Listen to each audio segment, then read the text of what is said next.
was when the prokaryote was merged with... What's up, you mainstream corporate drones? Hey. So, any of you nerds care to be edgy enough to hang out with me and listen to a scary story? Actually, we were just about to have some dinner. Do you want to come join us? Cool, I'll go first. Make some room. Okay then. Alright, I'll go first. Let's not scare the pants off you guys.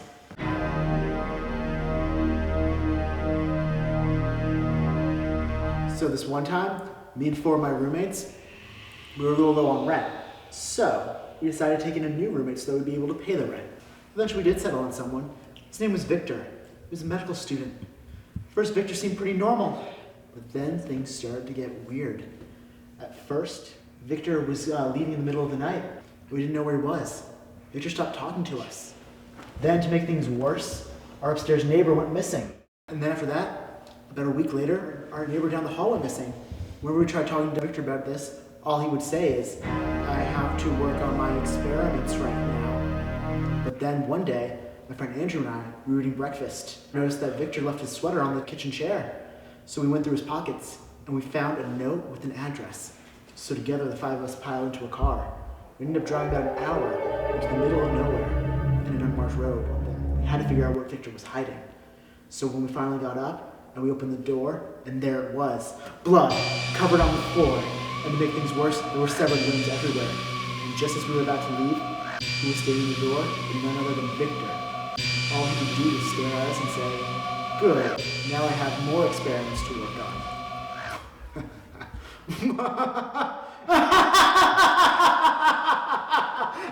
Question. So if you were supposed to be killed at the end of your story, then how are you here right now telling it? I'm sorry, can you repeat that? Well, because quite frankly, it sounds like you half-assed wrote your script, and you were just way too lazy to change it from first to third person perspective. You should be ashamed of yourself.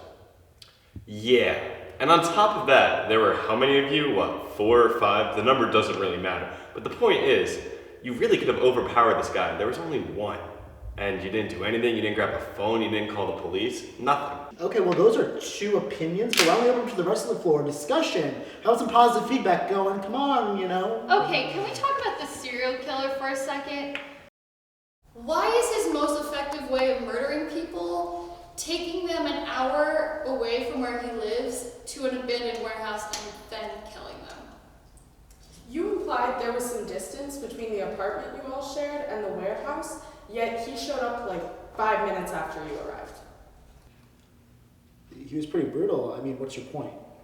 That would mean this guy that you've lived with for an extended period of time drove behind you and your friends for an hour and you were all too lazy to notice. Or that his plans were, I'll hide in the bushes, wait for them to show up, and walk in 5 minutes after and kill them. That's one interpretation, I suppose, really? I mean, do you get what we're trying to tell you? You've written yourself into a corner here. And that's only talking about your issues with the killer. I mean, for the rest of the story, dear God, J.R.R. Tolkien could have wrote about a more realistic world than you. And seriously, you really don't think the local power plant wouldn't have just suddenly noticed, I don't know, power at an abandoned warehouse that hasn't been operated in least decades? I mean, you don't think they would have sent someone there to check it out, or I don't know, maybe call the police? That's another thing. Do cops even exist in this universe? Yeah, and you really don't think these cops would have realized that, geez, 3 or 4 people from one apartment complex went missing. You really don't think they would have said, maybe one of the residents there is the serial killer. I mean, it's not that hard. If I could figure it out, I'm sure a cop could. Or even if these fictional cops were so inept at their jobs, even after months of this guy's serial killing, no cop was on patrol, saw him driving out of a closed road and thought, hey, I should probably give that guy a ticket. You said he was a medical student, right? Yeah, that was part of his backstory. So he had a life outside of being a sociopath. And you're telling me nobody noticed that he had blood on his clothes or massive amounts of bleach stowed away somewhere? And I mean, I'm sorry, but you said there were 5 of you who live in an apartment, and you need another roommate. The only possible way that 5 young professionals will be ineligible to pay for rent is if they live in some large metropolitan area like New York or San Francisco. And if that's the case, how would a medical student with minimal income be able to pay for rent, but also a car and a warehouse to kill innocent residents, on top of the SFPD and the NYPD not being able to capture the least interesting serial killer in history. I mean, it's okay that you're an idiot, but don't treat me like I'm an idiot. Can you at least try to say something scary? We're waiting.